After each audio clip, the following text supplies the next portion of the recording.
Hello friends, प्रयास classes के online platform पर मैं संदीप दुल्लड़ आपका हार्दिक स्वागत और अभिनंदन करता हूं। दोस्तों, अपन कंटिन्यूसली एक टॉपिक पढ़ रहे थे, आकृति गणना।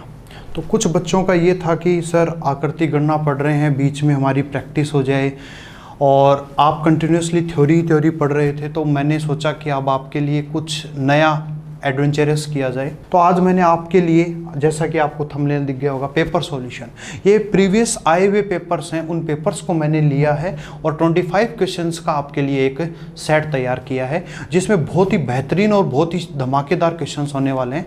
तो आप लोग बस अपनी कॉपी पेन लीजिए और बैठ जाइए और कोशिश करिएगा इन क्वेश्चंस को मेरे साथ साथ, जैसे ही स्क्रीन के ऊपर क्वेश्चन आए आप उसको सोल्व करेंगे, और सोल्व करने के साथ साथ आप फटाफट उसका आंसर कमेंट बॉक्स में करते जाएंगे। ओके, तो स्टार्ट करते हैं आज का सेशन। बिल्कुल एकदम दिल खोल के बैठिएगा, शानदार क्वेश्चंस हैं, बहुत ही धमाकेदार होने वाला आज का सेशन। जैसे पहला क्वेश्चन आया, दिया हुआ है निम्न दी गई आकृति में कितने आयत हैं। मैं आपको 15 सेकंड का पॉज दूंगा हर एक क्वेश्चन में और आपको इसका आंसर देना है। देखिए, मेरे जो भी क्वेश्चंस होंगे वो मैं लास्ट आपको जितने भी वीडियोस में, चाहे मैंने ऑफलाइन हो या ऑनलाइन भी जो भी पढ़ाया, वो सभी रिलेटेड होंगे। यहाँ आपकी रीजनिंग की समझ कितनी है वो है। ओके, थ्योरी अपनी चलती रहे। हाँ, कुछ का आंसर्स आ रहे हैं, 33 है, 34 है। ये एक चीज़ याद रखिएगा, आकृति गणनाओं में आंसर्स बहुत पास होते हैं, 33, 34, 35 और 36। उम्मीद है आप लोगों ने कर भी लिए होंगे। ओके, मैं आपके कमेंट्स देख भी पाऊंगा। देखिएगा, अब देखो, इसको करने का अपने पास सबसे बेहतरीन तरीका क्या होगा। अपन जब भी इस क्वेश्चन को करने जाएंगे तो अपने पास ये होगा, आपको याद होगा कि इसके लिए मैंने आपको एक साधारण सी, लास्ट वीडियो आपने मेरा देखा होगा, आप मेरे सारे वीडियोस को देखा करो। मैंने जितने भी आकृति गणना के 5 वीडियो बनाए हैं और भी आते रहेंगे वीडियोस, तो उन सभी वीडियो को देखा करो, अच्छे से उनको नोट किया करो। हर एक बात बहुत इंपॉर्टेंट है। इसका मैंने आपको बताया था, तो आपको याद होगा अपन ने लिखा था 1, 2, 3, 4, 5 और 6, और इधर कितना आ जाएगा, तो इधर का 1 आ गया, इधर का योग किया तो ये हो गया 21, और इधर योग किया 1। तो इस आकृति में पूरे में कुल कितने आयत हो गए, 21। आयत किसी भी आकृति में निकालते हैं तो रो का योग और कॉलम के योग को मल्टीप्लाई कर दो, 21 इसके अंदर आ गए। लेकिन इसके अलावा इसमें और आयत हैं क्या, आप देखोगे ये रहे सर, ये कितने हैं, तो यहाँ भी वही तरीका, 1, 2 और 3, और इधर कितना आ जाएगा, 1 आ जाएगा। तो इधर हो गए 3 गुणा 1 यानी कि 3। तो इधर 21 तो ये मिल गए और 3 ये मिल गए, और इधर भी तो, इसमें भी तो देखिएगा, सॉरी 3 नहीं, इसमें 3 नहीं, यहाँ से इसमें देखिएगा 3 नहीं हुए, ये हैं 1, 2 और 3, यानी ऐड करोगे 3, 2, 5 और 1, 6, और 6 को 1 से गुणा करोगे तो 6 आएगा। ओके, तो यहाँ पे अपने को कितना लिखना है, 6।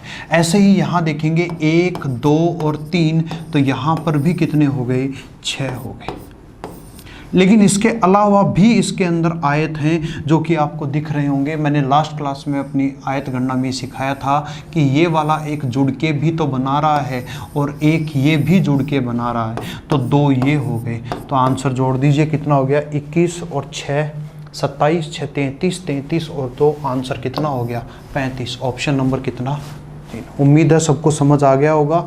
अगर नहीं आता है तो वीडियो को रिवाइंड करके आप देख सकते हैं। नेक्स्ट क्वेश्चन आ रहा है, फटाफट इसका आंसर देने की कोशिश करें, फटाफट इस क्वेश्चन का आंसर देने की कोशिश करें। ये गणितीय संक्रिया का क्वेश्चन है। मैंने टॉपिक भी वही पिक किए हैं जिसमें बच्चों को ज़्यादा दिक्कतें आती हैं। ओके, मैं धीरे धीरे आपके सामने ये सीरीज़ लेके आया हूँ और इसको आगे कंटिन्यू रखता रहूँगा। बिल्कुल बस आप इसको ध्यान से करते जाएँ और करें इसको।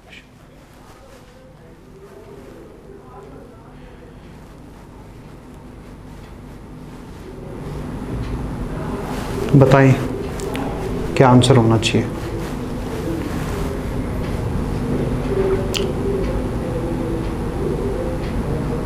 गुड। अब अगर एक छोटा सा एक पॉइंट आपके मैं दिमाग में करूं तो ये क्वेश्चन बहुत सिंपल सा है। देखो क्या है, एक बात समझें आप लोग सारे, अगर मेरा ये आंसर होगा तो इसका मतलब क्या है कि दिए समीकरण को सही बनाने के लिए किन दो संख्याओं को बदलें, यानी 18 की जगह 45 और 45 की जगह 18। आप जानते हैं कि ऐसे क्वेश्चंस आते हैं, ये कैसे सोल्व होते हैं? बोर्ड मास के नियम से। और जब भी अपन बोर्ड मास का नियम लगाते हैं तो बोर्ड मास का नियम क्या कहता है? सबसे पहले भाग को हल करो, फिर गुणा को, फिर प्लस को, और फिर लास्ट में किसको? माइनस को। जानते हो? अब देखिए यहाँ पे आप 18 को अगर 45 से हटा देंगे तो 18 को 45 से हटाने का मतलब हो गया कि यहाँ पर अब यहाँ 45 आएगा, और 45 में 2 का भाग दोगे पॉइंट आ जाएगा। ऐसे ही यहाँ 18 आ जाएगा, ये भी पॉइंट आएगा। तो क्या एग्जैक्टली डिवाइड हो पा रहा है? तो ऐसे ऑप्शंस को आप कोशिश करें कि मैं इस ऑप्शन को तुरंत एलिमिनेट कर सकूं, यानी इस ऑप्शन पर मैं नहीं जाऊंगा, तो फिर इस ऑप्शन को मैंने इरेज कर दिया। तो फिर क्या करें हम? अब आते हैं इसके ऊपर। 9 की जगह 3 और 3 की जगह 9 रखते हैं। अगर आप यहां पर 9 की जगह 3 और 3 की जगह 9 रखते हो तो देखो समीकरण क्या बन जाएगी? 3 + 7, और किसी को चेंज नहीं करना है, जो आपको आंसर दिया है वही चेंज करना है। और 3 की जगह 9 है तो ये 9 आ जाएगा, ये गुणा में 4 - 10 + 45 भाग 5। और अब आपके पास इतनी हैबिट होनी चाहिए कि आप इसको डायरेक्ट सोल्व कर सकें। देखिए सबसे पहले भाग सोल्व होगा, यहाँ से मिलेगा 9, फिर गुणा सोल्व होगा, ये 35 साथ में जो 35 और 3 38, और ये आ गया 9, 38 में से 9 गया, आंसर बच गया 29, और बराबर इधर देखिएगा कितना आएगा, ये आएगा सबसे पहले कितना? 9। यहाँ कितना आएगा? 45 में 5 का भाग दोगे तो कितना आएगा? 9, और यहाँ से ये कितना हो जाएगा? 9 चौके 36, तो 36 - 10 प्लस में कितना? 9, तो 36 9 45, 45 में से 10 गया, 45 में से 10 गया, बोलो कितना बच जाएगा? 35। क्या 29 35 के बराबर होता है? नहीं, तो आंसर क्या हो जाएगा? गलत हो जाएगा, ये भी ऑप्शन में नहीं है। ओके, अब आप समझ पा रहे होंगे कि अपन इनको करें कैसे। अपने पास कोई टेक्निक नहीं निकल के आ रही, कोई और भी कुछ नहीं निकल के आ रहा, तो मैं आपको सबसे पहले बताता हूं कि आप उस ऑप्शंस के ऊपर सबसे पहले जाने की कोशिश करें जो ऑप्शन आपका इजीली हो और जहां भाग वाले को ज़्यादा डिस्प्लेस ना किया गया। जैसे मैं ऑप्शन नंबर 4 पे जाता हूँ, ये कह रहा है 7 की जगह 4 लगाओ और 4 की जगह 7 लगाओ। तो देखिए 9 + 7 की जगह 4 लगाए, 4 × 5 - 18 भाग 2, और बराबर का मतलब होता है जितना इधर है उतना इधर हो। ये हो गया 3 × 7 - 10 प्लस 45 में 15 का भाग है 45 / 5। अब इसको सोल्व करना है, तो इसको जब सोल्व करेंगे तो ये आएगा 9 और ये 20, तो ये हो गया 9 + 20 - 9, ये आएगा। और इधर आओगे तो लिखा जाएगा 21 - 10 + 9। अब देखो इसको सोल्व करते हैं, 9 प्लस का है, 9 माइनस का कैंसिल आउट, तो इस पक्ष में LHS में 20 आ गया, और RHS में देखो 21 प्लस का है और 9 प्लस का। जल्दबाजी में ध्यान रखना, ये जोड़ते हैं और ये घटता है, ऐसा नहीं करना है। 21 प्लस का और 9 प्लस का, तो प्लस के 30 और माइनस का 10, तो प्लस के 30 माइनस का 10 यानी कितना है? 20। क्या 20 20 के बराबर होता है? हाँ। तो आप समीकरण में अगर 7 की जगह 4 और 4 की जगह 7 रख देंगे तो आपका क्या आ जाएगा? आंसर आ जाएगा। देखिए ये क्वेश्चन अगर मैं आपको 4 5 10 मिनट दे दूं तो शायद ये क्वेश्चन सब बच्चे कर पाएंगे, लेकिन आपको ये क्वेश्चन विद इन क्विकली करना है, तो इसलिए इन क्वेश्चंस की बहुत ही शानदार आपकी प्रैक्टिस होनी चाहिए। शानदार, चलिए एक बहुत ही शानदार जबरदस्त क्वेश्चन सीरीज का क्वेश्चन है, और उम्मीद करता हूं कि ये एक बहुत सारे स्टूडेंट्स ने पहली बार ऐसा क्वेश्चन देखा होगा। ठीक है, जिनको लगता है कि मुझे रीजनिंग बहुत अच्छे से आती है वो इन 25 क्वेश्चंस में मेरे साथ जुड़ा रहे। ओके, और चेक करें कि अपना स्टेटस क्या है। चलें इस क्वेश्चन को देखिए। कुछ को तो क्वेश्चन ही नहीं समझ आ रहा होगा, समझ आ रहा होगा तो आंसर्स भी आने स्टार्ट हो गए होंगे।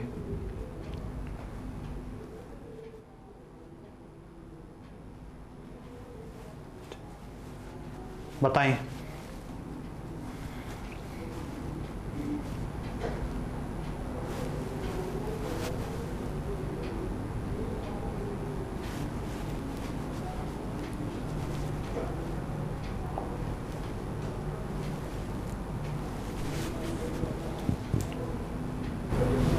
एक चीज कर लिया होगा, आंसर आ रहा होगा।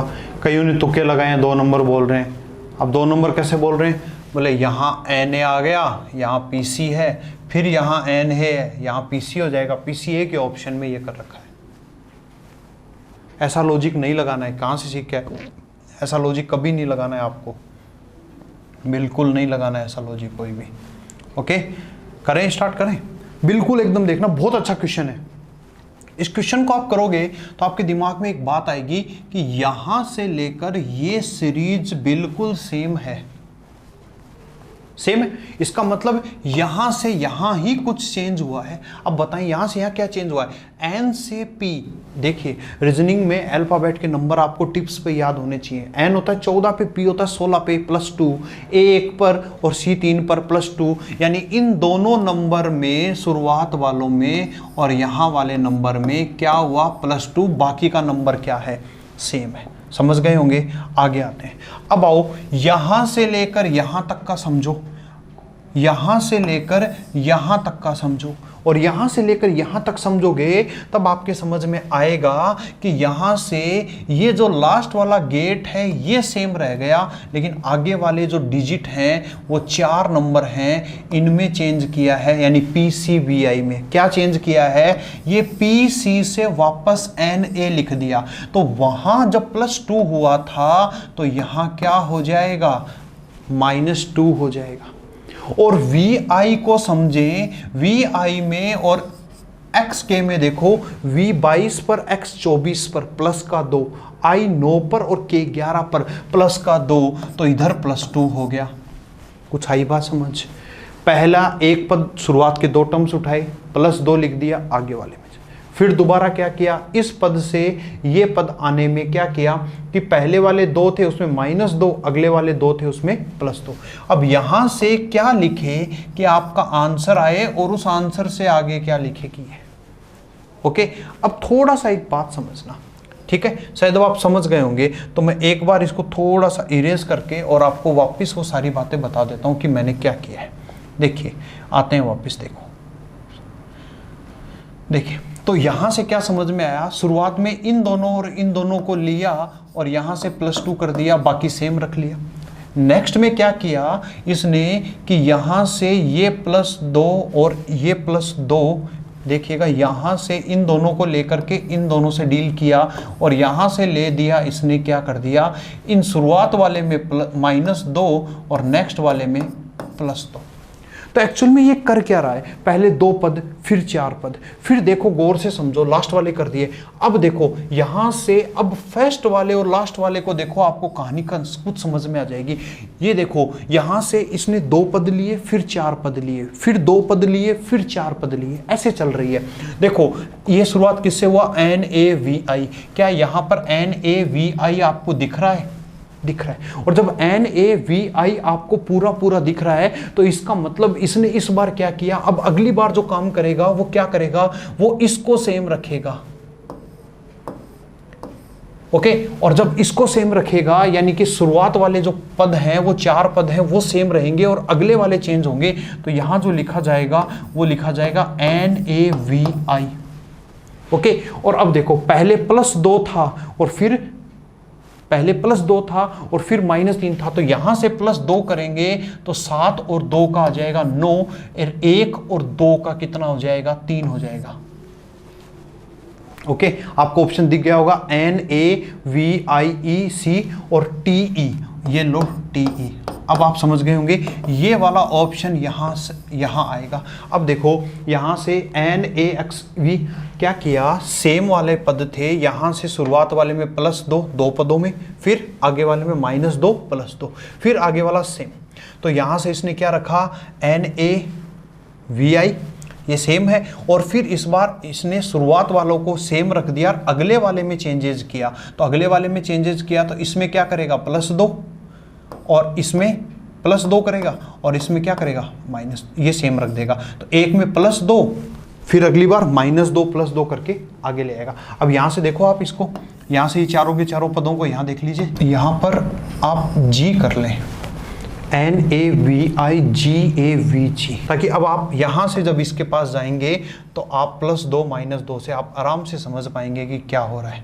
देखोगे आप समझ पाओगे, यहां से +2 करोगे तो G 9 या -2 सॉरी, सबसे पहले -2, क्योंकि यहाँ से सबसे पहले इससे इसमें +2 हुआ था और उसमें -2, थोड़ा सा करेक्शन हो गया था। ये है क्वेश्चन वर्गीकरण का। वर्गीकरण का मतलब होता है आपको 4 शब्द दे रखे हैं, इसमें से एक ऐसा है जो कि अलग है, भिन्न है, आपको उसको क्या करना है, छांटना है और पता करना है कि वो ओके आंसर आ गया होगा। ऐसे क्वेश्चन तो बहुत सेकेंडरी क्वेश्चन, अगर आपकी पूरी इंफॉर्मेशन, मधुमेह जानते होंगे आप, डायबिटीज एक बीमारी है, अस्थि मज्जा जिसको बोन मैरो बोलते हैं ना, बोन मैरो,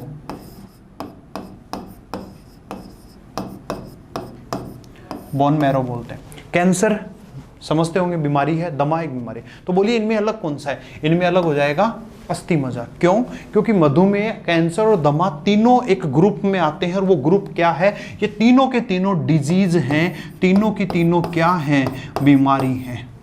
ओके, तो इसलिए ध्यान रखना। और अस्थि मज्जा क्या है, बीमारी नहीं है। आपने सुना होगा किसी की दिक्कत होती है तो अस्थि मज्जा डोनेट किया जाता है, बोन मैरो डोनेट किया जाता है, याद होगा आपको।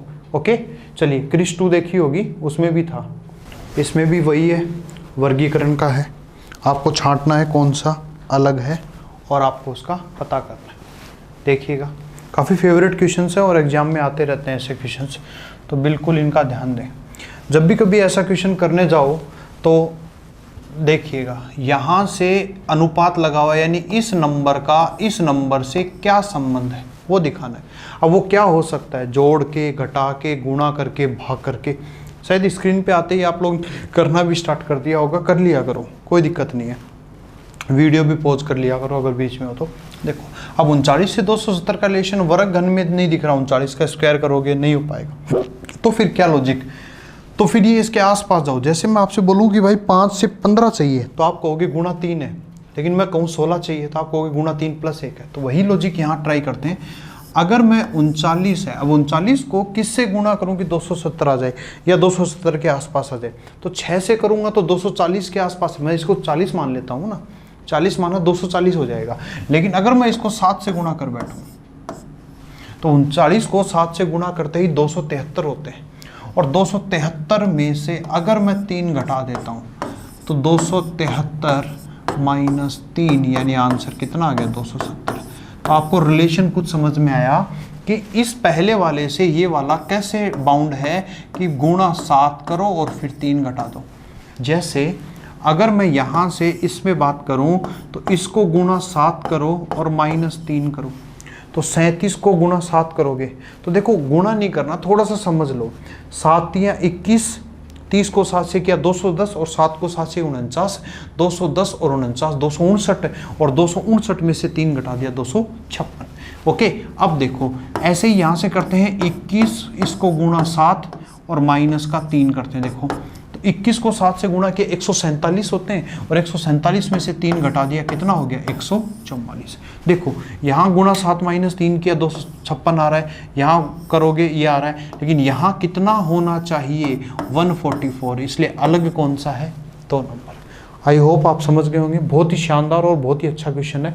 नेक्स्ट आते हैं क्वेश्चन नंबर 7 पे। देखिएगा ये ट्रेड है आजकल, आप चाहे पटवार की एग्जाम देने जाए, चाहे राजस्थान पुलिस देने जाए, इनमें ही दिक्कत आएगी आपको नॉर्मल ब्लड रिलेशन इनमें क्वेश्चंस में दिक्कत नहीं आती है, वो क्वेश्चन आप कहीं से भी अटेम्प्ट कर पाओगे। दिक्कत आएगी यहाँ पर, इन क्वेश्चंस को कैसे अटेम्प्ट करते हो। इसमें लॉजिक क्या होता है, इसको और इन दोनों के से ये ला सकते हो, या इससे और इससे ये ला सकते हो, या इन दोनों बाहर वालों से बीच वाली संख्या ला सकते हो, बस इतना सही लॉजिक होता है। अब आपको ये सोचना है कि ये कैसे आएगा, वो दिमाग में लाना है। तो सबसे पहले मैं आपसे एक बात पूछूं कि क्या मुझे ये बता सकते हो कि 22, 64 का 352 इन तीनों का क्या रिलेशन है, यानी कि 22, 64 और 352 इन तीनों का आपस में क्या रिलेशन, क्योंकि यहाँ ये बोला कि जो रिलेशन इनका है वही किस ऑप्शन में। तो देखिए मैं आपको बताता हूँ, क्या यहाँ अपन ऐसा कर सकते हैं, 22 को 64 से गुणा कर दें, ओके, और फिर इसमें 4 का भाग लगा दें। तो 4 का भाग लगाएंगे तो 4 से ये गया 16, अब 16 को 22 से गुणा करो, 16 को 20 से गुणा करो 320, और 16 को 2 से गुणा किया 32 से, 320 और 32 300 कितना हो गया, 52। यानी लॉजिक क्या निकल के आया, या आप इसको ऐसे भी बोल सकते हो, नो डाउट आप ये भी बोल सकते हो कि इन दोनों को आपस में गुणा कर दो और 4 का भाग लगा दो, या इसमें पहले 4 का भाग लगा के इसको गुणा कर दो। अब यही लॉजिक आपको देखना है, तब ये लॉजिक यहाँ से देखना। तो देखो सीधा सा समझना, मैं अगर इसमें 4 का भाग लगा दूंगा, इसमें अगर मैं 4 का भाग लगा दूंगा तो यहाँ मुझे 13 मिलेगा, और 3 7 21 यानी इकाई का अंक 1 आना चाहिए, नहीं हो सकता। यहाँ से मैं भाग लगा दूंगा तो मुझे कितना मिलेगा, 17 मिलेगा, और 7 चौक 28 इकाई का अंक 8 हो सकता है। यहाँ मैं भाग लगाऊंगा तो मुझे कितना मिलेगा, 4 मिलेगा, 16 में 4 का भाग, और 4 को 4 से गुणा करूंगा, इकाई का अंक 6 मिलना चाहिए, ये नहीं हो सकता। यहाँ से भाग लगाऊंगा तो मैं 4 का भाग लगाऊंगा, मुझे मिलेगा कितना, 13 मिलेगा, और 9 को 3 से गुणा किया 27, ये हो सकता है। यानी 2 ऑप्शन हो सकते हैं। अब देखो इसको 17 को और 14 को और 17 को गुणा करना है। देखो गुणा भी बिल्कुल जितनी आसानी से कर सकते हो कर सकते हो। देखो 17 को 10 से किया, 14 का मतलब 10 + 4, 17 को 10 से किया 170, और 17 चौको 68, 170 और 68 238 होता है। तो इसका राइट आंसर कितना हो जाएगा, 2 नंबर हो जाएगा। नेक्स्ट आगे बढ़ते हैं, चलिए आइए। क्वेश्चन दिया हुआ है, निम्नलिखित में से कौन सा वेन आरेख। वेन आरेख के बारे में बिल्कुल आप लोगों ने पहले भी पढ़ रखा होगा, कहीं भी किसी भी सोर्स से। वेन आरेख क्या होता है कि कुछ शब्द दिए होते हैं, इन शब्दों के बीच में आपस में क्या संबंध है, उस संबंध को दिखाने के लिए जो आरेख बनाया जाता है उसको वेन आरेख बोला जाता है। ओके, चलिए जैसे यहाँ से बात करते हैं। ओके सॉरी, इस क्वेश्चन में कुछ मिस्टेक सी लग रही है मुझे, मैं इसको कंप्लीट कर देता हूँ अभी। ऐसा कर लेते हैं अपन इसमें, हाँ जी, अब आंसर बताएं मुझे आप। अब मुझे आंसर बताएं आप कि इसमें से कौन सा इसका राइट आंसर होने वाला है। ओके, तो देखिए कुछ बच्चों का 1 नंबर आ रहा है, कुछ का 3 भी आ रहा होगा, 2 भी आ रहा है, हो सकता है 4 भी आता हो। देखिए जब तक आप इन चीज़ों को ढंग से सीखेंगे नहीं, क्या मतलब है, देखो सबसे पहले एक शब्द है महिला वकील। ये वकील बोलता तो मतलब पुरुष और महिला दोनों आते, लेकिन इसने महिला वकील बोला है, इसका मतलब जिन भी वकीलों की बात कर रहा है वो महिला वकील है। तो महिला वकील को रिप्रेजेंट करने वाला एक आरेख ही हो गया। यहाँ देखो ये क्या है, ये पूरा एक है, लेकिन चाचा फूफा और ये बोलने का मतलब यहाँ पर जो बात है, ये यहाँ पर ये बात है महिला की, और यहाँ पर ये बात जो है ये सब किसकी है, पुरुष की है। चाची होती, फूफी होती, मम्मी होती, तब तो महिला की बात हो जाती। और यहाँ क्या है, माताएं हैं। माताएं और महिला में अंतर है। महिला है उसमें से कुछ महिलाएं माता हो सकती हैं, लेकिन माता है वो सारी की सारी क्या होती हैं, महिलाएं। तो देखिए ये तो हो गई माताएं, और इन माताओं में कुछ माताएं क्या हैं, महिला वकील। और बात आई ये, तो पुरुष तो न तो माता से कनेक्ट होगा और न महिला वकील से, इसलिए राइट आंसर क्या हो जाएगा आपका, 2 नंबर हो जाएगा। अपन बात कर रहे हैं नीचे दिए गए कथनों में और निष्कर्ष को ध्यान में पढ़कर चुने कि कौन सा निष्कर्ष तार्किक रूप से कथन का अनुसरण करता है। ओके, करिए, बिल्कुल करिए। देखो कथन निष्कर्ष में अगर कोई एक नए वर्ड को यूज कर लेगा तब तो हो सकता है आपको दिक्कत है, लेकिन नॉर्मल कथन कभी भी दिक्कत पैदा नहीं करेगा। बस ये ध्यान रखना वो कथन से आपसे क्या पूछ रहा है, कथन से आपसे यहाँ पर क्या पूछ रहा है, वो कथन से आपसे यहाँ पर पूछ रहा है कि वो कथन और उस कथन से क्या निकालना है आपको, निष्कर्ष। निष्कर्ष का मतलब क्या होता है कि जो भी वक्ता कोई बात बोलता है उसकी बात को सुनने के बाद आप जो भी समझते हो वो निष्कर्ष है। ओके, सिंपल सी बात। कथन बोला, श्रीमान एक्स कहता है कि सुबह में उन्हें अच्छे विचार आते हैं, सुबह में उन्हें अच्छे विचार। इसने बात क्या बोली, इसने एक दायरा बनाया कि सुबह के टाइम इसको अच्छे विचार आते हैं। ओके, इसने अपनी बात बोली। क्या इसने अपनी बात को नॉर्मल वे में बोला या स्पेशल? नॉर्मल का मतलब, स्पेशल का मतलब होता है कुछ स्पेशल वर्ड लगा के बोलना, और एक होता है नॉर्मल। इसने अपनी बात को नॉर्मल बोला है कि सुबह में। अब देखो श्रीमान एक्स को सुबह में विचार आते हैं, अगर ये बोलता सुबह में विचार आते हैं तब तो सही होता, लेकिन यहाँ वर्ड क्या दे दिया, केवल। देखो केवल का मतलब है इसने इसको यहाँ पर क्या कर दिया, बाध्य कर दिया कि इसको जो विचार आते हैं वो आने का टाइम सिर्फ और सिर्फ क्या है, सुबह। लेकिन कथन में इसने बोला कि इसको सुबह में विचार आते हैं, लेकिन ये नहीं बोला शाम को आते हैं या नहीं आते, लेकिन यहाँ इसने इसको बाध्य कर दिया।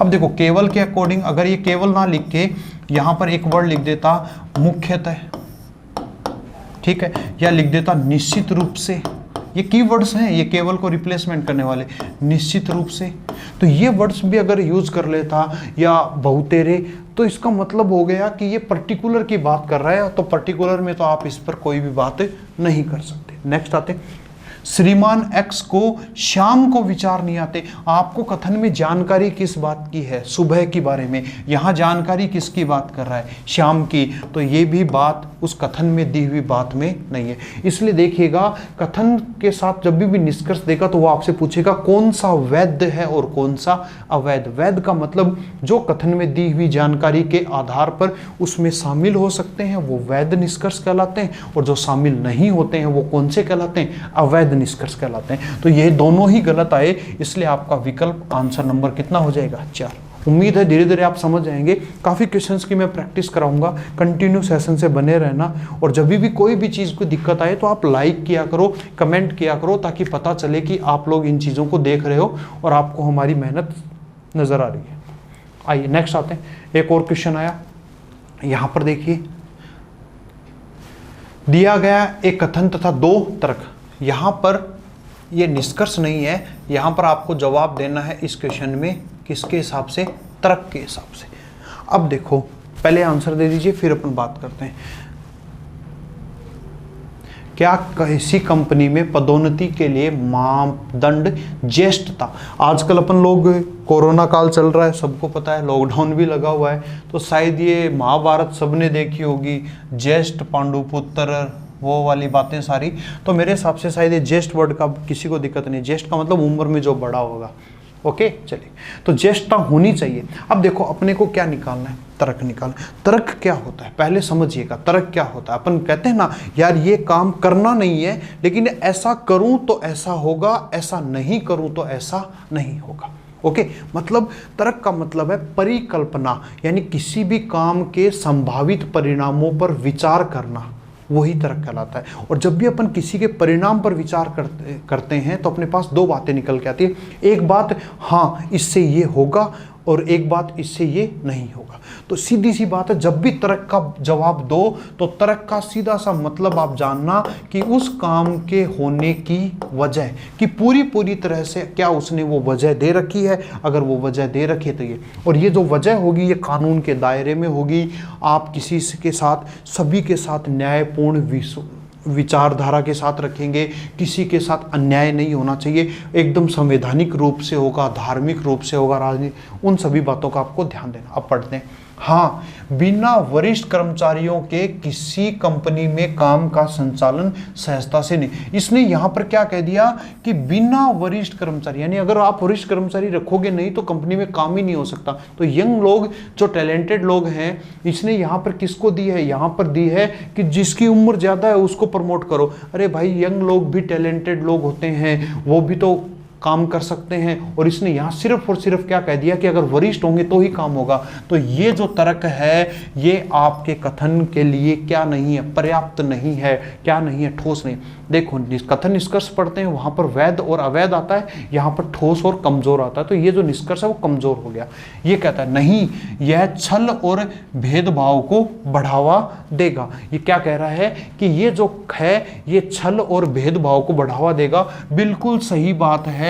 क्यों? ये क्यों बढ़ावा देगा? इसलिए बढ़ावा देगा क्योंकि जब भी आप किसी को जेस्ट करोगे तो सभी लोग है ना सर्टिफिकेट ले आएंगे और फर्जी सर्टिफिकेट लाके अपने आप को बड़ा साबित करने की कोशिश करते रहेंगे। तो ये जो तर्क है वो अपने दिए हुए कथन के ऊपर पूरी तरह से इस बात को जस्टिफाई करता है, इसकी वजह बताता है। इसलिए इसका आंसर क्या हो जाएगा? केवल 2 तर्क ठोस है। उम्मीद है समझ आ गया होगा। नेक्स्ट आगे आते हैं। बहुत अच्छा क्वेश्चन है और बहुत सिंपल सा क्वेश्चन है। देखिए, इसको बोलते हैं एनालॉजी। एनालॉजी का मतलब क्या होता है? एनालॉगी बोलते हैं इसको, एनालॉगी। ठीक है, चलिए ए साइलेंट रहता है। अब देखो यहाँ क्या होता है, अनुपात लगा, यानी इन दोनों का आपस में क्या संबंध है, उसी आधार पर यहाँ पर जो संबंध होगा वही आपका क्या आ जाएगा? आंसर। बताएं आंसर क्या होना चाहिए? गर्दन सिर, यानी गर्दन का सिर से वही संबंध है जो मैदान का, कागज, समुद्री जहाज, पेड़ और विमान। बताएं, शाबाश, क्या आंसर होना चाहिए? राइट। देखिए, गर्दन का सिर से, तो गर्दन जो है वो सिर को खड़े रखती है, तो मैदान जो है वो किसको खड़े रखते हैं? पेड़ को खड़े रखते। देखिए, ये क्वेश्चन बहुत सिंपल से होते हैं लेकिन बड़े लॉजिकल होते हैं, इनको लॉजिकली आपको समझना बहुत जरूरी है। नेक्स्ट क्वेश्चन आ गया। ये जो क्वेश्चन है, ये क्वेश्चन है डाटा सफिशिएंसी। डाटा सफिशिएंसी, आंकड़े पर्याप्तता। ठीक है, ये बहुत इंपॉर्टेंट टॉपिक है और रीजनिंग को लॉजिकली रीजनिंग के रूप में बात करें तो ये टॉपिक बहुत इंपॉर्टेंट है। क्या होता है इसमें आपसे एक क्वेश्चन पूछा जाएगा और उस क्वेश्चन के आधार पर आपसे कथन में उसकी जानकारी कि इस प्रश्न का आपको जवाब चाहिए और जवाब देने के लिए आपके पास कौन से विकल्प से आपका जवाब होगा। अगर इन दोनों को मिला के होगा तो 1 नंबर आएगा। ठीक है, अगर अकेले इससे आ जाएगा तो 1 नंबर ये हो जाएगा। अकेले अगर ये वाला कब सही होगा, जब इससे आ जाए, और ये कब होगा, जब इससे भी जवाब आ जाए और इससे भी आ जाए। और देखो ये जो टॉपिक है, इस टॉपिक में ये जो क्वेश्चंस आएंगे ये ब्लड रिलेशन से संबंधित आएंगे। अब जैसे इस टॉपिक को देखा आपने तो यहाँ पर आपको देख के क्या लगा कि ये जो क्वेश्चन है वो कौन से सोल्व होगा, ब्लड रिलेशन का। अब देखो क्या बोला, एक्स वाई का भाई है और जेड वाई की माँ है। तो देखो मैं क्वेश्चन दिया हुआ उस क्वेश्चन को सोल्व करता हूँ। जब भी भाई होता है तो वाई का भाई यानी ये वाई और इसका भाई कौन है, एक्स है। वाई का भाई कौन है, एक्स है। देखिए तो वाई का भाई अगर एक्स है, ये रहा, तो y और y का भाई हो गया x। z y की माता है, y की माता यानी z हो गई, ये y की माता है। तो y कौन है अभी पता नहीं है, जेंट्स और लेडीज कुछ भी हो सकता है। तो y का x से क्या संबंध है, z y की माता है तो y का x से। अब बताओ y का x से क्या संबंध है। अगर ये जेंट्स होता है तो ये इसका क्या हो जाएगा, भाई, और अगर ये लेडीज होती है तो क्या हो जाएगा, बहन। अब आपको ये जवाब देना है कि कौन से पता चल रहा है कि ये भाई है या कौन से ये बहन है। अब देखो पहला वाला विकल्प क्या कहता है, पहला कहता है जेड का केवल एक पुत्र व एक पुत्री है।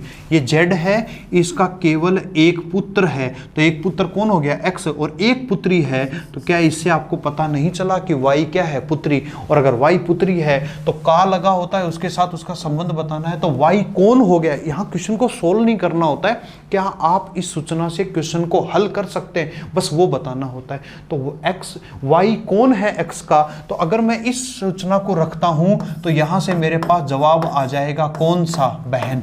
यहां आपको डाउट था ना भाई होगा या बहन होगा, लेकिन यहां आपको 100% क्या पता चला, बहन। तो इस सूचना से आप आंसर दे पा रहे हो कि नहीं दे पा रहे हो, ओके दे पा रहे। दूसरे बात है एक्स वी का इकलौता पुत्र है।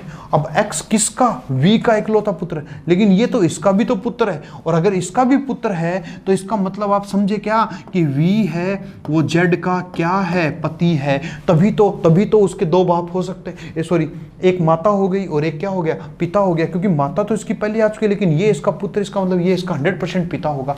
तो एक्स वी का इकलौता पुत्र है जिसके 2 बच्चे हैं, तो वी के 2 बच्चे ये हो गए। अब वी के 2 बच्चे हो गए, 2 बच्चे हैं, तो अब बताओ क्या यहां से आप पता कर सकते हो, यस सर, यहां से पता कर सकते हैं कि एक्स वी का इकलौता, देखिएगा क्वेश्चन को समझना, इकलौता पुत्र है तो एक्स पुत्र है। अब इकलौता, अगर ये बोलता पुत्र है तब तो डाउट रहता, लेकिन इसने इकलौता पुत्र बोल दिया तो ये पुत्र हो नहीं सकता, तो ये भी 100% क्या हो गया, पुत्री हो गई।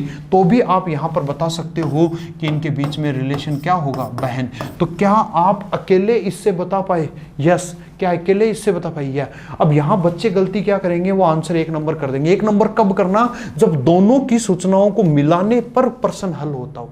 लेकिन यहां पर आप अकेले इससे भी आंसर सोल्व कर पा रहे हो और अकेले इससे भी आ रहा है, इसलिए यहां राइट आंसर क्या होगा, 2 नंबर होगा। ओके, चलिए नेक्स्ट आगे बढ़ते हैं, आगे आते हैं। ये देखिए ये दिया हुआ है, यहां पर बोला है नीचे दिए गए कथन और धारणाओं को पढ़कर तय कीजिए कि कथन में कौन सी धारणा अंतर्निहित है। ओके, देखिएगा जब भी कभी अपन पूर्व धारणा को डिस्कस करते हैं तो पूर्व धारणा का मतलब क्या होता है, पहले बच्चों को यह समझना बहुत जरूरी है। जैसे मैं आपसे बोलूं, अपन कई बार बात करते हैं ना, कहते हैं ना कि यार चलो उस दुकान पर नहीं जाएंगे, उस दुकान पर फल अच्छे नहीं मिलते। तो इसका मतलब जो सुनता है वो क्या समझ जाएगा कि ये बंदा पहले भी उस दुकान पर गया हुआ है, तभी तो ये बात बोल रहा है। यानी पूर्व धारणा का मतलब ये होता है कि कई बार वक्ता कुछ बात बोलता है और वो बात कई बार पूरी बात ना बोलकर कुछ बात को अपने पास रख लेता है, वो ये सोचकर कि ये तो इसको पहले से ही पता होगा, उसी चीज को पूर्व धारणा है। आंसर दीजिएगा और इसके बाद आगे एक्सप्लेन करते हैं। सोचिएगा, बहुत अच्छे क्वेश्चन है। देखो कथन निष्कर्ष के क्वेश्चन का मैंने आंसर बता दिया, क्वेश्चन खत्म हो जाएगा। आप अपना आंसर दीजिए, सही और गलत है उसको करेक्ट कीजिए। जो क्वेश्चन आज आपका गलत आ रहा है उसको कॉपी में नोट कर लेना, बिल्कुल नोट कर लेना। कोई भी क्वेश्चन हो एक रफ कॉपी, फेयर कॉपी अलग से ही रखो कि इन क्वेश्चंस को नोट करते जाओ, फिर देखना आपको रीजनिंग में दिक्कत नहीं आएगी, वरना फिर दिक्कत आती रहेंगी। आइए, समाचार पत्र के एक कॉलम के शीर्षक में कहा गया है हम सभी अपने विचारों के शिकार, यानी हमारे पास जो भी विचार आते हैं हम उनके अवश्य ही क्या होते हैं, शिकार होते हैं। अब ये बात इसने क्या सोचकर कही, वही उसकी क्या होगी, धारणा। पढ़ो, हमारे कार्य हमारे विचारों पर क्या होते हैं, आधारित होते हैं। तभी तो इसने कहा है कि हम अपने विचारों के क्या होते हैं, शिकार होते हैं। तो ये पूर्व धारणा कथन में क्या है, अंतर्निहित। अब देखो क्या करा है, समाचार पत्र सूचना का श्रेष्ठ स्रोत है। क्या आपको कथन से यह पता चला कि सिर्फ और सिर्फ यही है, वही है? नहीं, यहां इसने साबित कर दिया कि केवल एकमात्र, यानी वो बात बोले कि सिर्फ और सिर्फ स्रोत जो है वो क्या है, समाचार पत्र। नहीं, आपको कथन से ये पता नहीं चला। तो आप किसी चीज को अनुमान जरूर लगा सकते हो, लेकिन आप 100% थोड़ी बोल सकते हो, नहीं बोल सकते। इसलिए यहां पर आपका आंसर क्या होगा। अब देखो, पूर्व धारणा पढ़ रहे हैं तो पूर्व धारणा क्या होती है, कथन के अंदर निहित होती है, यानी वो बात जो वक्ता ने बोलते हुए छुपा ली, वही तो पूर्व धारणा। इसलिए देखो वर्ड क्या यूज हुआ, अंतर्निहित। समझ पा रहे होंगे, हर एक वर्ड में वैध अवैध, ठीक है, यहां से अंतर्निहित आ गया, कौन सा ठोस कमजोर, ये वाली बातें। तो यहां से आंसर आपका क्या हो जाएगा, 4 नंबर हो जाएगा, केवल एक पूर्व धारणा निहित है। नेक्स्ट आइए देखिए, बहुत अच्छा क्वेश्चन है, तर्क का बता भी चुका हूं। पैसा सभी अपराधों का क्या है, मूल कारण है।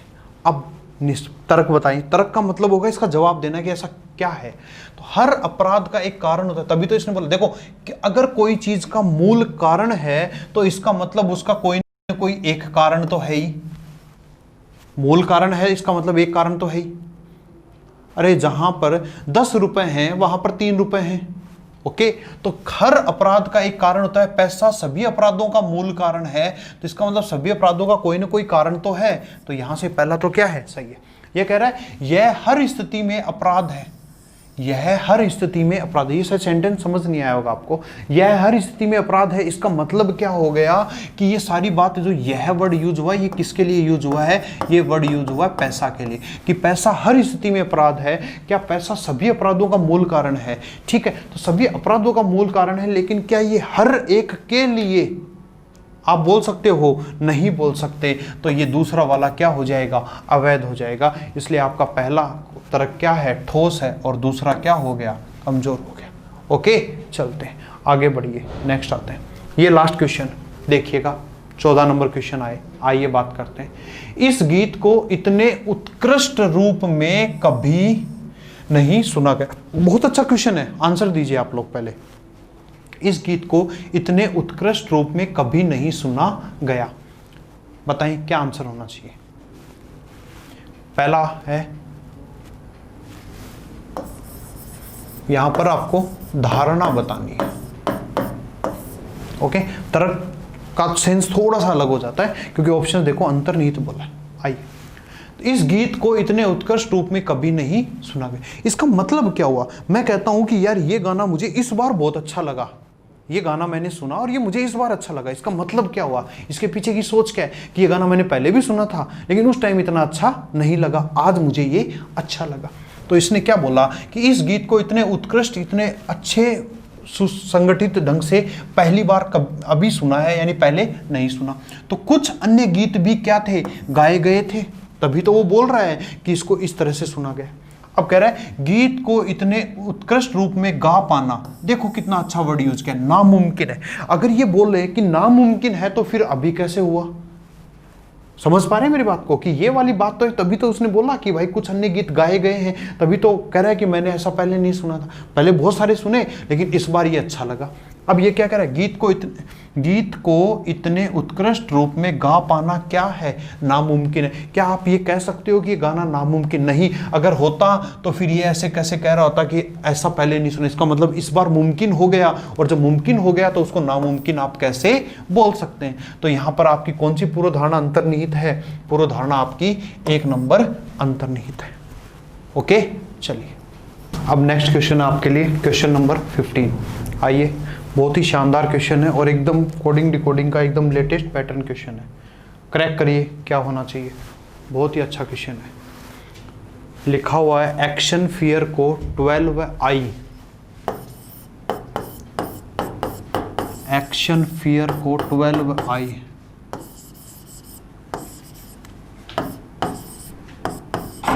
और 2m लिखा हुआ है।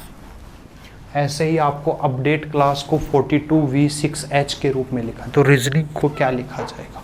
बहुत ही नया पैटर्न का क्वेश्चन है, बिल्कुल आप समझें ऐसे क्वेश्चंस को कैसे करते हैं।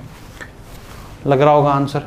कई बार क्या होगा, ऐसे क्वेश्चंस आते हैं ना रीजनिंग में, रीजनिंग अगर आपने पहले से बिल्कुल वो चीज़ें अगर दिमाग में नहीं है तो आप नए लॉजिक तुरंत प्रभाव से अगर आप अप्लाई करोगे तो वो मोस्टली गलत ही होते हैं। अब इसको समझना, जब भी ऐसा क्वेश्चन आता है ना, मैं आपको तरीके बताता हूँ। यहाँ अल्फ़ाबेट दिए होते हैं, यहाँ ये दिया होता है। ओके, तो थोड़ा सा बस एक चीज़ ध्यान रखना, इनमें इन्हीं अल्फ़ाबेट्स का आगे कुछ ना कुछ रिलेशन मिलता है।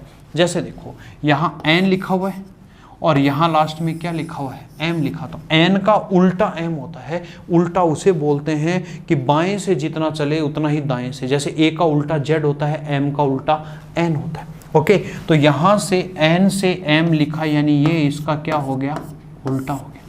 ठीक, ऐसे ही आप समझ गए होंगे आर का उल्टा कितना लिखा है यहाँ पर, बोलो, आई लिखा हुआ है। ये समझना पड़ेगा, ये जरूरी नहीं है इसका दे, ये ए का भी जेड लिख सकता था, ओ का उल्टा एल भी लिख सकता था। ओके, शुरुआत में इसका भी उल्टा लिख सकता, तो ये क्या क्या लिख सकता है, ये उल्टे अक्षर लिख सकता है, अक्षरों की संख्या को रिप्रेजेंट कर। अब दिक्कत ये नहीं है, दिक्कत है कि 12 और 2 कहाँ से आए। तो थोड़ा सा समझें, ए की प्लेस वैल्यू होती है 1 और एफ की कितनी होती है 6।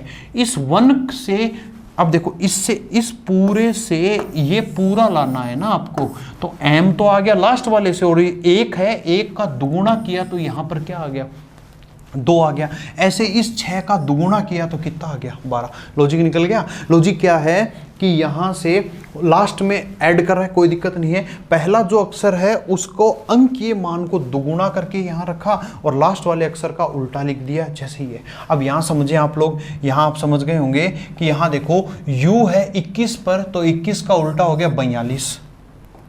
u है 21 पर, 21 का उल्टा हो गया 42 और e है, e का अपोजिट हो गया v। ऐसे c 3 पर है, 3 का उल्टा 6 और h है, s का उल्टा क्या हो गया, h हो गया। तो अब बताओ रीजनिंग में क्या आएगा। तो रीजनिंग r होता है ना, r 18 पर होता है, तो 18 का कितना लिखोगे 36 से, और g का उल्टा कितना लिखोगे, बोलो, t आएगा, और 36t आपका राइट आंसर हो जाएगा। आगे बढ़ते हैं नेक्स्ट, चलिए आई। अब लिखा हुआ है, यदि किसी कूट भाषा में PEN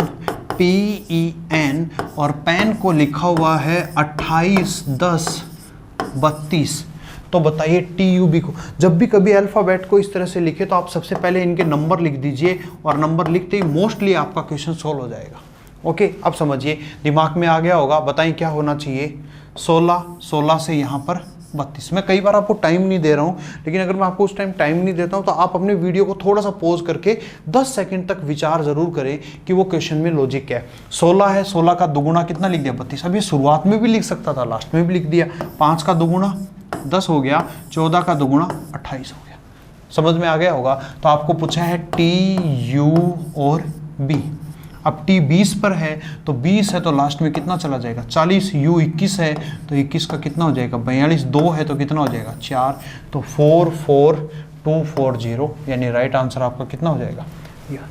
नेक्स्ट, बहुत ही शानदार क्वेश्चन है और बहुत इजी सा क्वेश्चन है अगर आपने लॉजिकली इस पर बात की होगी। ये एनालॉजी होती है। एनालॉजी हुआ क्लासिफिकेशन, जहाँ पर डिजिट्स की प्रॉब्लम आती है वहाँ बच्चों को प्रॉब्लम आती है। यहाँ पर आपको अपने आप अंदाज़ा होगा कि अपन रीजनिंग को कितने हल्के में लेते हैं। जिन को ऐसा लगता है ना कि रीजनिंग बहुत हल्के में है, बहुत छोटे छोटे क्वेश्चन लिखे हैं। मैंने कोई बहुत बड़ा क्वेश्चन नहीं लिया है, बहुत छोटे छोटे क्वेश्चंस लिए हैं और आपके साथ इनको शेयर कर रहा हूँ। इनके लॉजिक हैं, देखिए मैंने कितने सारे आपको क्वेश्चन कराए, किसी का भी लॉजिक कोई बड़ा था नहीं था, और सब आपको लॉजिक दिमाग में सेट हो गए। बस ऑन द स्पॉट सेट नहीं होते, वो चीज़ समझनी है। आपको दिया हुआ ये, आपको लिखा हुआ है 83 और 83 से शाबाश कुछ का आंसर आने लग गया। आप लोग आंसर्स दिया करो, तुरंत दिया करो। मेरे बताने के बाद आप अगर आंसर कर रहे हो तो एक्चुअल में मानना कि आप सीख कम रहे हो। आप अपने दिमाग को लगाए, अगर नहीं समझ में आता तो क्वेश्चंस को लिखना स्टार्ट कर दें।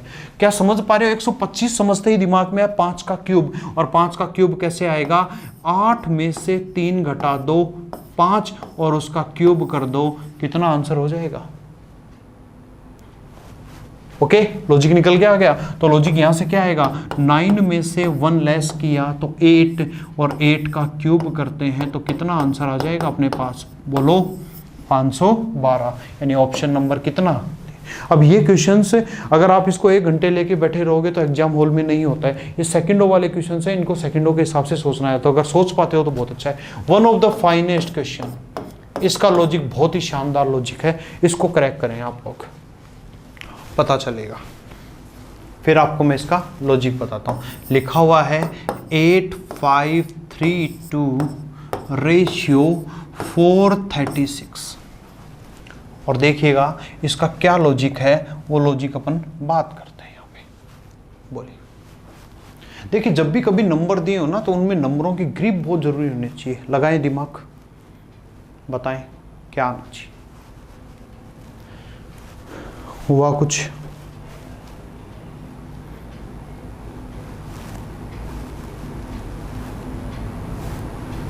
देखिए बहुत ही शानदार क्वेश्चन है, बहुत ही अच्छा क्वेश्चन है, और वहां से आप और भी लॉजिक डेवलप कर सकते हो। 5 में से 3 घटाओ, कितना आया? 2। 8 में से 2 घटाओ, कितना आया? 6, और 2 का स्क्वायर कर दो 4, 6 का स्क्वायर कर दो 36। बीच वालों को घटा के स्क्वायर लिखा पहले और साइड वालों को घटा के बाद में। जैसे यहां समझो 9 और 4 को घटाया तो 5, 5 का स्क्वायर लास्ट में। 6 में से 2 घटाया 4, और 4 का स्क्वायर कितना हो गया? 16।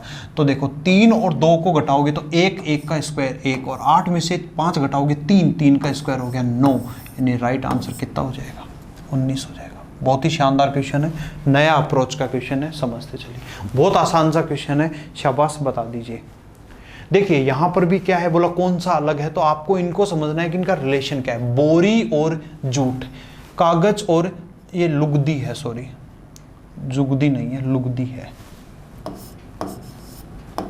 लुगदी, ठीक है, पल्प जिसको बोलते हैं ना अपन, लुगदी हो गई, ठीक। आइए, अब बोरी है वो किससे बनाई जाती है? जूट से क्या बनाई जाती है? देखो इधर वाली चीज से इधर वाली चीज बनती है। जूट से बोरी बनाई जाती है, लुगदी से कागज बनाया जाता है, दूध से मक्खन बनाया जाता है। लेकिन क्या तेल से बीज निकाला जाता है? नहीं, बीज से तेल है। तो इधर उल्टा रिलेशन दिया हुआ है, इसलिए ये दिए हुए विकल्प में क्या है? भिन्न है, आपका अलग है। देखिए बहुत अच्छा सा क्वेश्चन है और बहुत इजी सा क्वेश्चन है। करिए, केले के पहले गुच्छे में दूसरे गुच्छे के मुकाबले 1/4 केले, 1/4 अधिक केले हैं।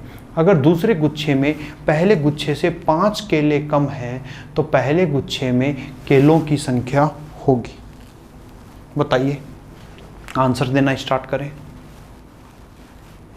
आप इन क्वेश्चंस को देखोगे तो आपका दिमाग धीरे धीरे खुलना स्टार्ट होगा। यहाँ पर दिया हुआ है आपके पास एक पहला गुच्छा है और एक कौन सा गुच्छा है? दूसरा गुच्छा है।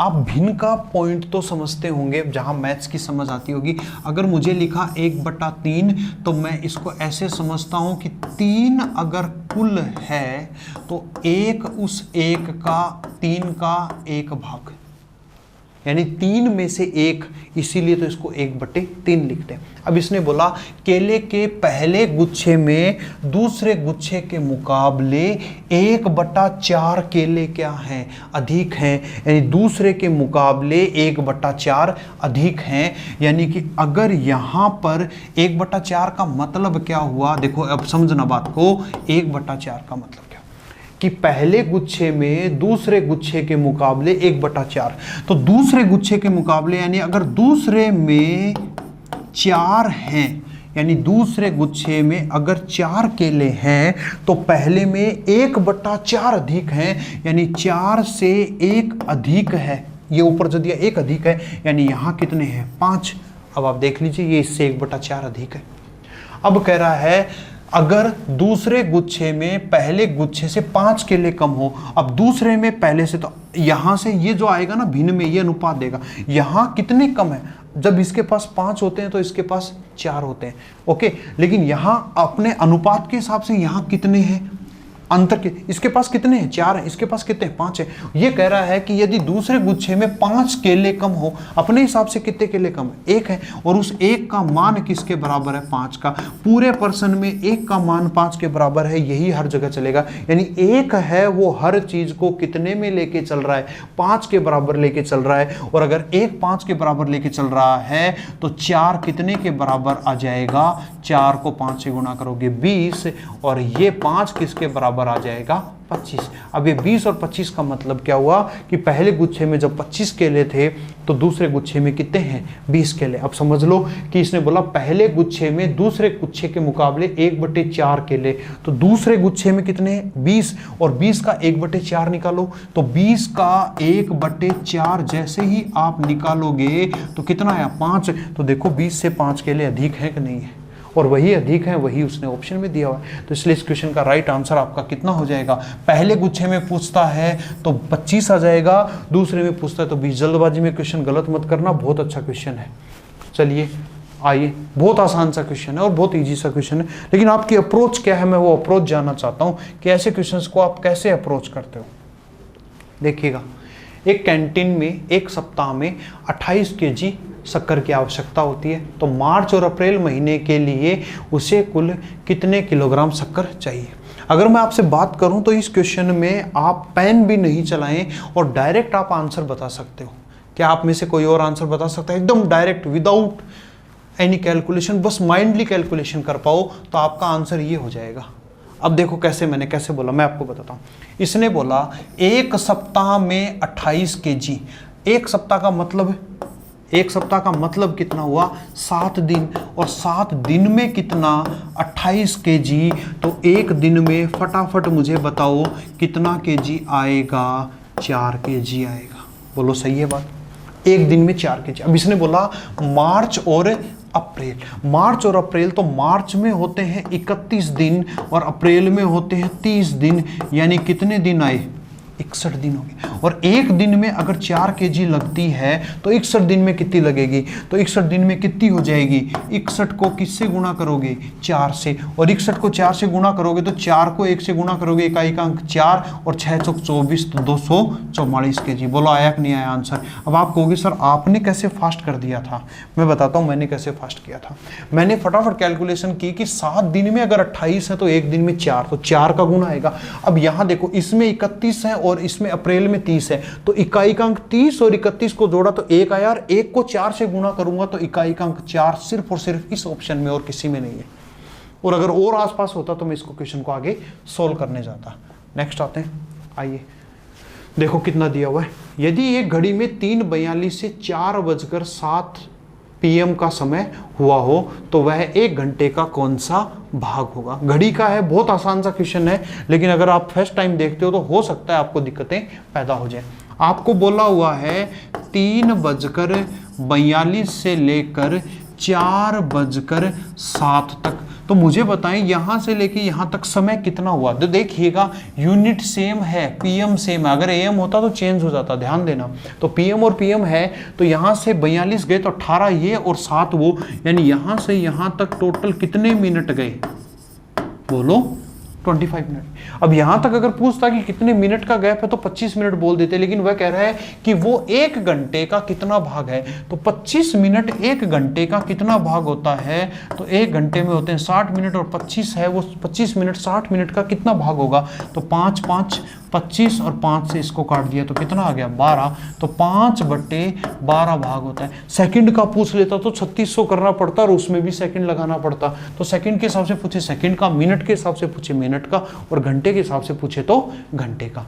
ओके चलिए नेक्स्ट आगे आते हैं, बहुत ही आसान सा क्वेश्चन है। चलिए देखिए, ये आजकल आप कोई भी कंपटीशन एग्जाम देने जाते हो, चाहे एसएससी जीडी देने जाओ, चाहे रेलवे के एग्जाम देने जाओ, आप लोगों के लिए बहुत इंपॉर्टेंट है। ये सरलीकरण के क्वेश्चंस आते हैं। सरलीकरण के क्वेश्चंस में सबसे पहले आपको क्या हल करना होता है, सबसे पहले हमें हल करना होता है, याद होगा ना आपको वी बोर्डमास का नियम, वी बोर्डमास का नियम। वी बोर्डमास का मतलब सबसे पहले रेखाबंध, फिर यहां से कोष्टक, फिर कोष्टक हल होंगे, कोष्टक के बाद में ओ यानी कि का हल होगा, इसके बाद में डिवाइड यानी भाग हल होगा, फिर इसके बाद में गुणा हल होगा, इसके बाद में जोड़ और इसके बाद में घटाव हल होगा। ठीक है, ये मैंने लिख दिया। एक बार आप ट्राई कर लें एक बार इसका आंसर को कि इसका आंसर क्या आना चाहिए, फिर इसके बाद मैं आपको ये सोल्व करवा देता हूँ। ओके, बहुत अच्छा क्वेश्चन है और बहुत इजी सा क्वेश्चन है, आप बिल्कुल इसको सोल्व करने जाएं।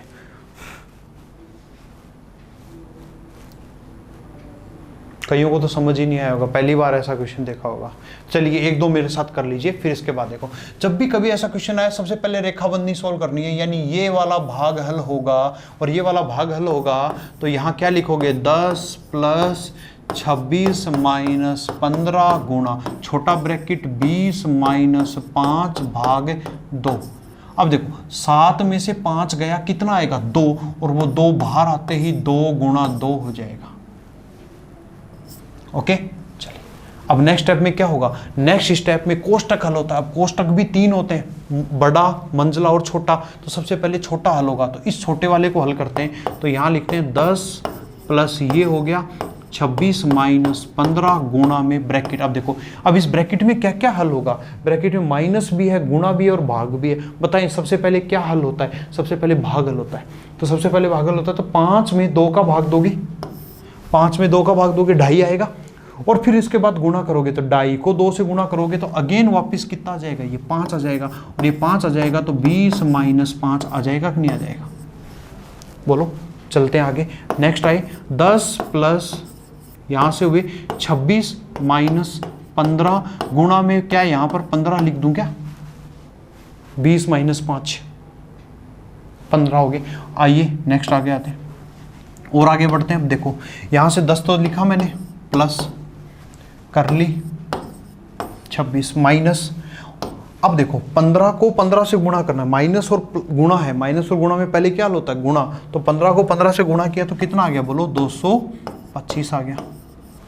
अब देखो कैसे सोल्व करोगे, ये ब्रैकेट हट जाएगा तो 10 और 26, तो ये यानी प्लस का तो हो गया 36 और माइनस का हो गया 225, तो प्लस का हो गया 36 और माइनस का हो गया 225।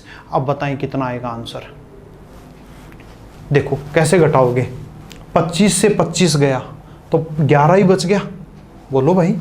ये 25 था, इस 25 से इस 25 को खा जाते हैं, तो आंसर जो आएगा वो तो माइनस में आएगा, और माइनस में आएगा। अभी 200 बचे हैं और इधर 11 है, तो 200 में से 11 घटाओगे तो 189 नहीं आएगा क्या, आप घटा लीजिए जैसे आप घटाते हो, लेकिन मैं इसी तरीके से घटाता हूँ, आप इजीली कैलकुलेट कर सकते हो। नेक्स्ट आता है, ये दिया हुआ है 4:05 PM पर घड़ी के घंटे और मिनट की सुई के बीच बनने वाले कोण का मान ज्ञात करें। ठीक है, सिंपल सा दिया, 4 बजकर कितने मिनट है 5 मिनट। अगर आप चाहें ना तो इस क्वेश्चन को एकदम इजीली सोल्व कर सकते हैं। और आपको छोटे वाले कोण की बात करी, यानी 2 कोण बनते हैं, उसमें से एक छोटे वाले कोण की ये क्या कर रहा है आपसे बात कर रहा है। मैं एक बार आपको घड़ी बना देता हूं ताकि आपको घड़ी वाले में समझ आए। बाकी घड़ी का चैप्टर है बहुत ही शानदार और बहुत ही ईजी सा टॉपिक है, आप बिना कोई फॉर्मूले के भी सारे क्वेश्चंस को सोल्व कर सकते हैं। वो अप्रोच आपको धीरे धीरे सीखनी पड़ेगी। आइए देखो, इसने बोला है घड़ी में कितना टाइम बोला, इसने घड़ी के अंदर इसने टाइम दिया है 4:05। क्या आप मुझे बता सकते हो 4:05 का मतलब यहाँ पर मिनट की सुई होगी और घंटे वाली सुई 4 से थोड़ा सा आगे होगी, तो बोला दोनों के बीच का कोण तो यही तो कोण होगा। अब यही कोण होगा तो मैं हल्का सा आपको आइडिया देता हूं, मुझे बताओ, आप जानते हो घड़ी की सुई पूरे इस खाने पे घूमती है तो 12 घंटे में 360 डिग्री का कोण बनाती है, तो 1 घंटे में कोई भी सुई एक खाने पर 30 डिग्री का कोण बनाएगी, घंटे वाली सुई। तो देखो यहाँ से लेके यहाँ तक ये एक खाना 30 डिग्री का, तो 30 30 60 30 30 90, 4 तक 90 हो गए। अब घंटे वाली सुई आगे आ गई, कितने आगे आ गई 10 मिनट आगे आ गई, और 10 मिनट में घंटे वाली सुई कितना बनाएगी 5 डिग्री, और 5 डिग्री बनाएगी तो 90 तो वो थे और 5 डिग्री वो हो गए, सॉरी 5 मिनट है ना, 5 मिनट में 2.5 डिग्री बनाएगी, 5 मिनट में 2.5 डिग्री बनाएगी, और 2.5 डिग्री बनाएगी तो आंसर हो जाएगा 92.5 डिग्री।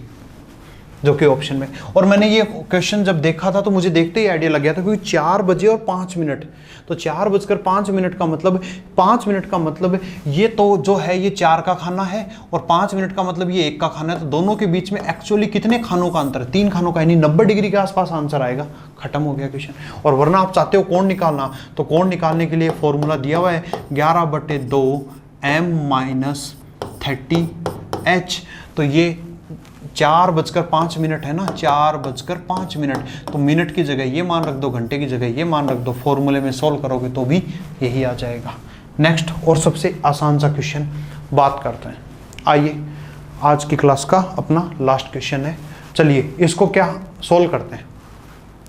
आइए, गावस्कर अपने घर से निकलता है और सीधे पूरब की ओर चलता है। चलिए मैं इसको एक अप्रोच से बताता हूँ, आप लोग इसको समझना। अपने घर से निकलता है और सीधे किधर जाता है? पूरब की ओर। ये लो पूरब की ओर जाता है। 60 मीटर चलने के बाद वह किधर मुड़ जाता है? बाईं मुड़ जाता है। 60 मीटर चलने के बाद वो किधर मुड़ जाता है? बाईं मुड़ जाता है। तो मैं यहाँ बना देता हूँ, यहाँ उसका घर है और घर से वो इधर गया 60 मीटर, और 60 मीटर चलने के बाद पूरब की ओर गया है। आप दिशा सूचक जानते होंगे, बिल्कुल, ये नॉर्थ, साउथ, ईस्ट और वेस्ट। पूरब की ओर गया, फिर वह बाएं मुड़ता है। अब पूरब की ओर जा रहे हो आप तो बाएं आपका इधर होगा, बाईं ओर मुड़ता है और 15 मीटर चलता है। ये लो यहाँ से 15 मीटर ही हो गया। देखो 60 की अगर ज़्यादा लाइन रखते हो तो 15 की छोटी रखनी होगी। 15 मीटर की दूरी तक सीधे चलता है, फिर वह बाएं मुड़ता है। अब यहाँ से दोबारा बाएं मुड़ेगा और कितना चलेगा? 20 मीटर चलेगा। ये 20 मीटर चल गया तक सीधे चलता है। वह आखिरी बार बाएं मुड़ता है और 15 मीटर आता है। अब यहाँ से दोबारा वो बाएं मुड़ रहा है और 15 मीटर आ रहा है, तो यहाँ से बाएं मुड़ेगा, ये 15 मीटर आ गया। तो बताइए वह अब अपने घर से, तो यहाँ से उसका घर था और यहाँ पर वो अभी अंत में है, ये उसकी कौन सी पोजीशन हो गई? अंतिम पोजीशन हो गई। अब आपसे ये पूछा है कि बताइए उसके घर की दूरी क्या है। बताइए अगर ये 15 है तो ये 15 है, तो ये कितना हो गया? 20। तो ये बताइए पूरी कितनी थी? ये पूरी थी कितनी? बोलो 60। और 60 में से ये यहाँ तक कितनी हो गई? 20। तो ये कितनी बच गई? 40। आपका राइट आंसर कितना आ गया? 40। लेकिन मैं आपसे एक बात बोलूँ, आज मैं आपको एक छोटा सा नया कॉन्सेप्ट बता के जा रहा हूँ कि क्या आप इतना लिखेंगे? नहीं। देखो एक चीज़ याद रखना, मैंने लिखा NESW, NESW। अब देखो जैसे ये बोलता जाता है वैसे लिखते जाओ। इसने बोला पूरब की ओर कितना गया? 60 गया, ये 60 लिख दिया। वह बाएं मुड़ता है, अब बाएं मुड़ेगा तो पूरब से बाएं मुड़ेगा, पूरब से बाएं मुड़ेगा, सॉरी पूरब लिखना था, पूरब के नीचे 60 लिखना है, तो ये 60 हो गया, 60 हो गया। फिर बाएं मुड़ता है और बाएं मुड़कर 15 जाता है तो उत्तर की ओर जाएगा, 15 मीटर लिख दिया। फिर वह बाएं मुड़ता है और 20 मीटर जाता है तो उत्तर से बाईं ओर मुड़ेगा तो 20 मीटर जाता है, तो ये पश्चिम की ओर हो गया। और इसके बाद वह आखिर में बाएं मुड़ता है और 15 मीटर की दूरी चलता है, तो ये 15 मीटर की दूरी आ गई। ठीक है। अब देखो वह अपने घर से कितनी दूर, अगर ये पूछे कि वो अब किस दिशा में जा रहा है, तो अगर वो यहां था तो अंतिम ये था, तो उसका मुख किधर होता? दक्षिण में। तो देखो लास्ट में अपने 15 लिखा है, नहीं उसका अंतिम मुख कौन सी दिशा में होगा? दक्षिण दिशा में होगा।